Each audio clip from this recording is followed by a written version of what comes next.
Lo importante en un proceso electoral no es quién vote, sino quién cuente los votos.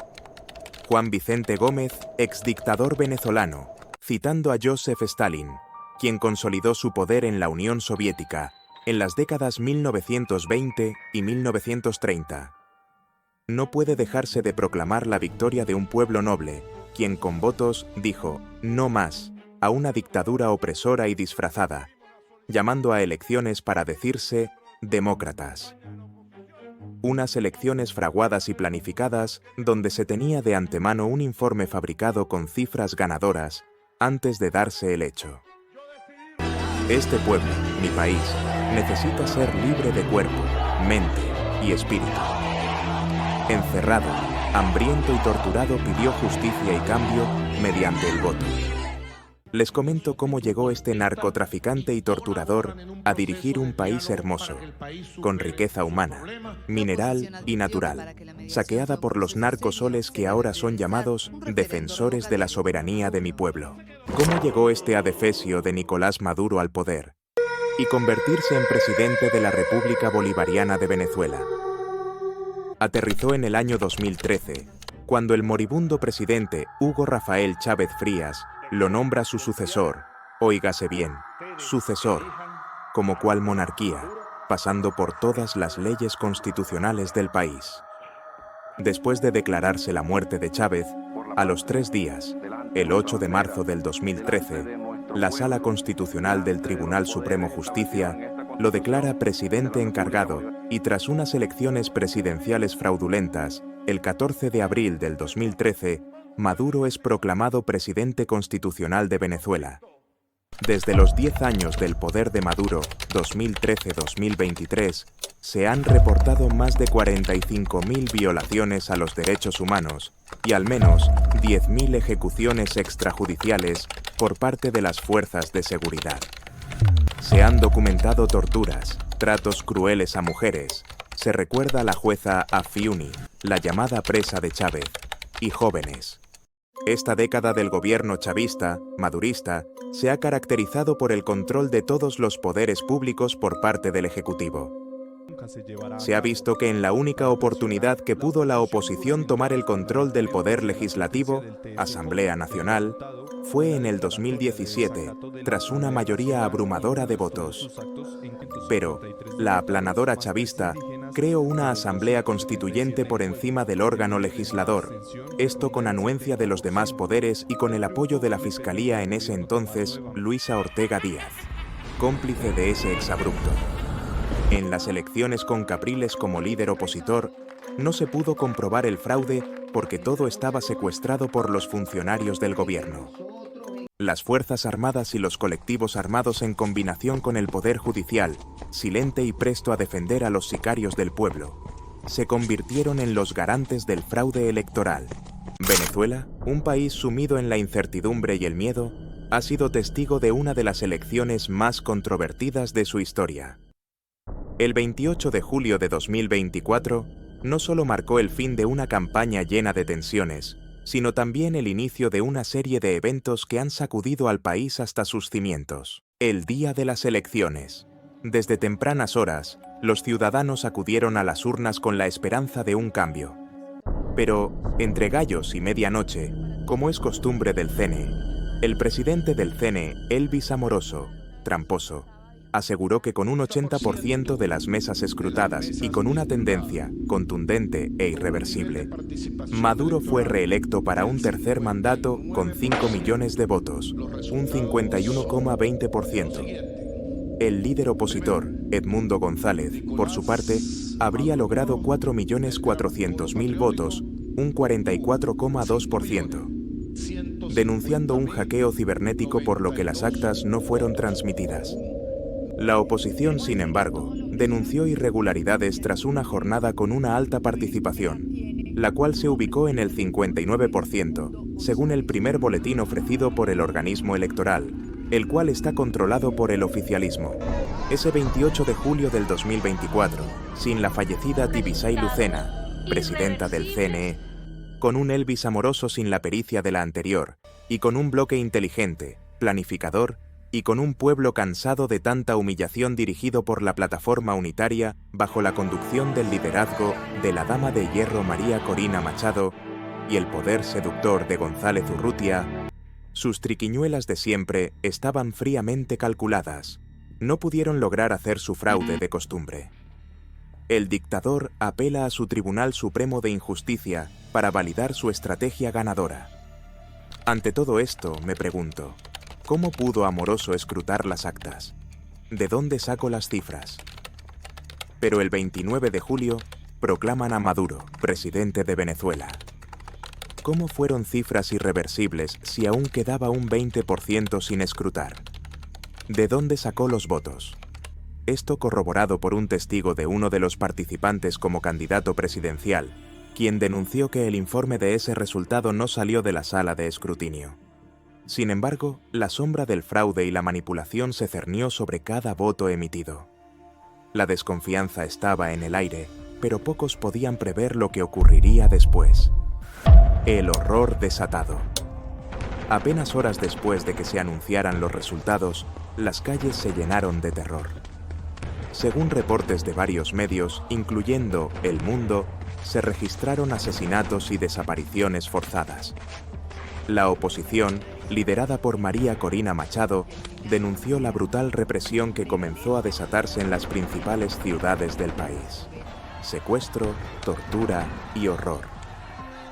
El primer preso opositor importante fue Freddy Superlano, quien en las elecciones regionales de 2021, cuando las proyecciones del CNE favorecían al candidato Freddy Superlano, del 37,60% frente al 37,21% de votos obtenidos por el candidato oficialista Argenis Chávez, hermano de Chávez. El conteo final y la lectura de los resultados fueron suspendidos por sentencia del TSJ. En dicha sentencia se anunció que Freddy Superlano quedó suspendido de ocupar cargos públicos según la Resolución 78/2021, expuestos a la supuesta existencia de procedimientos y averiguaciones administrativas y penales, a pesar de haber sido indultado en el 2020. En una entrevista televisada, el rector del CNE, Roberto Picón, reveló que la gobernación de Barinas la ganó por 130 votos Freddy Superlano, además de que nunca llegó una sentencia judicial firmada que justifique inhabilitar personas durante las elecciones de Barinas. Esto deja en evidencia los hechos de fraudes de los que están acostumbrados los esbirros de Maduro y Diosdado. El 30 de julio de 2024, Freddy Superlano fue detenido por las autoridades e ingresado a un vehículo, 2 días después de las elecciones y en medio de las denuncias de fraude hechas por la oposición. Actualmente se desconoce su paradero. El expresidente Diosdado Cabello dijo que está cantando muy bien, palabras que DW interpretó como que estaba siendo torturado. Otro secuestro, Rosa de Escarano, esposa del exalcalde de San Diego Enzo Escarano, denunció que el exfuncionario se encuentra en paradero desconocido y que su hijo Vicente Escarano, diputado al Consejo Legislativo del Estado Carabobo, fue detenido arbitrariamente. La información la difundió en la plataforma X la periodista Ekmiri Lugo, luego de conversar con Rosa de Escarano. Usuarios han replicado la denuncia desde la noche del viernes 3 de agosto del 2024. La respuesta del pueblo. En medio del fraude cometido por el dictador Maduro, el pueblo se volcó a las calles derribando los símbolos que para el chavismo representan la dominación mental ante el pueblo, quien debe mirar día a día la figura de Chávez. También derribaron las vallas publicitarias con el rostro de Maduro en ellas, quemándolas y rompiéndolas. El pueblo usó la harina que entregan las comunas en la bolsa CLAP, construyendo palabras con ellas como libertad.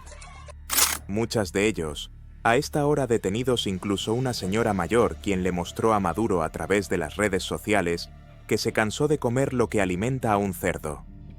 El Consejo Nacional Electoral de Venezuela ha vuelto a dar este viernes 3 de agosto como ganador a Nicolás Maduro con el 96,87% escrutado. Lo ha hecho sin mostrar las actas y otorgando al presidente el 51,95% de los votos frente al 43,18% del opositor Edmundo González Urrutia. Ante eso se fraguó la Operación Tun Tun, liderada por los presidentes de las juntas comunales de los barrios y urbanizaciones. Esta operación consiste en tocar la puerta a los testigos de mesa y miembros de la operación comandito de la líder opositora, María Corina Machado.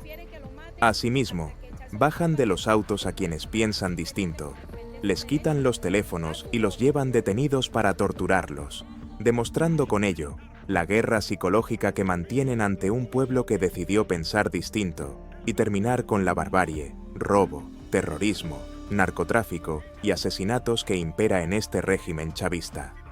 Hasta la actualidad se cuenta con más de 2.000 presos, la mayoría son jóvenes. Todo esto comentado por el propio dictador. La respuesta internacional. La comunidad internacional no tardó en reaccionar. Organizaciones de derechos humanos y gobiernos de todo el mundo condenaron los actos de violencia y represión, demandando una investigación independiente. A pesar de esto, el gobierno venezolano se mantuvo firme, negando cualquier irregularidad y acusando a la oposición de incitar al caos. Uno de ellos, el presidente ucraniano, Volodymyr Zelensky, quien manifestó este sábado su preocupación por las informaciones aparecidas en redes sociales sobre la supuesta presencia de mercenarios del grupo ruso Wagner en Venezuela, de los que advirtió de que llevan la muerte y la desestabilización allá donde van. Es un claro ejemplo de desvergonzada injerencia rusa en los asuntos internos de otros países, así como de su estrategia habitual de sembrar el caos por el mundo, comentó en un mensaje publicado en sus redes sociales. Zelensky señaló que los venezolanos están atravesando unos tiempos muy difíciles, de los que la única salida posible es por vías pacíficas y democráticas. Condenamos el uso de la fuerza contra manifestantes pacíficos e instamos a todos a respetar la decisión del pueblo. Los verdaderos líderes no se esconden de su propia gente tras las espaldas de los mercenarios, concluyó. Testimonios de las víctimas. Entraron en mi casa sin decir nada, me llevaron y aún no sé dónde están mi esposo y mi hijo. Nos trataron como criminales solo por salir a protestar. Nunca pensé que vería tanto horror en mi propio país. ¿Cómo llegó Venezuela a este punto? Desde una Venezuela democrática, con una economía floreciente y una población altamente preparada, comparable en muchos aspectos a la de los profesionales estadounidenses, como lo señaló el New York Times en su momento, pasando por una PDVSA con directivos de altísima competencia y contando con la refinería de Amuay, la más grande y mejor del mundo, llegamos a 1976, cuando la nacionalización del petróleo inició un proceso que enriqueció a los funcionarios gubernamentales. Posteriormente, el movimiento encabezado por Hugo Chávez, que prometía entregar el poder al pueblo, derivó en un régimen autoritario. A esto se sumaron el control de cambio, las expropiaciones, los fraudes electorales, el financiamiento de campañas como la de Petro en Colombia, las regalías del petróleo y gas a países afines, el narcotráfico gestionado por el Cartel de los Soles bajo la tutela de altos funcionarios del gobierno y las constantes violaciones a los derechos humanos. Todos estos factores se combinan para explicar cómo Venezuela llegó a la situación actual.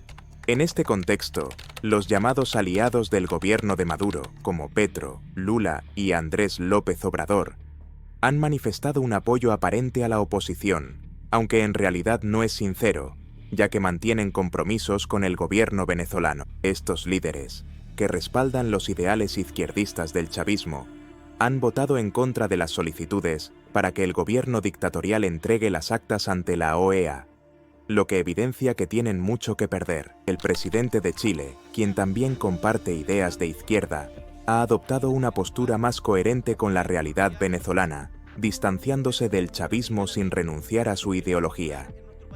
A nivel mundial, hemos visto cómo varios mandatarios comunistas han rechazado las acciones de Maduro, preservando sus ideales socialistas en su verdadero sentido.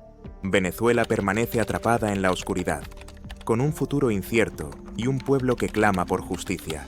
Las cicatrices de estos días quedarán indeleblemente grabadas en la memoria de una nación que lucha incansablemente por su libertad. Este es mi país, el lugar donde crecí y me formé, donde residen mi familia, mis amigos y un pueblo noble y trabajador. A ellos les dedico este video, una narración de mi reflexión y profundo dolor por lo que día a día soporta mi gente, bajo la sombra de un silencio cómplice de muchos vecinos de la región que no perciben la barbarie a la que nos conduce este gobierno nefasto y asesino.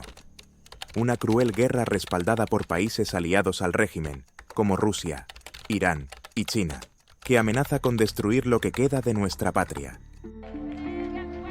Caracas, Señor presidente, dígame qué se siente, que mi país se ha vuelto el más peligroso del continente. Se supone que en tu casa te sobra el agua caliente, muchos ahora sumergido en un... Venezuela.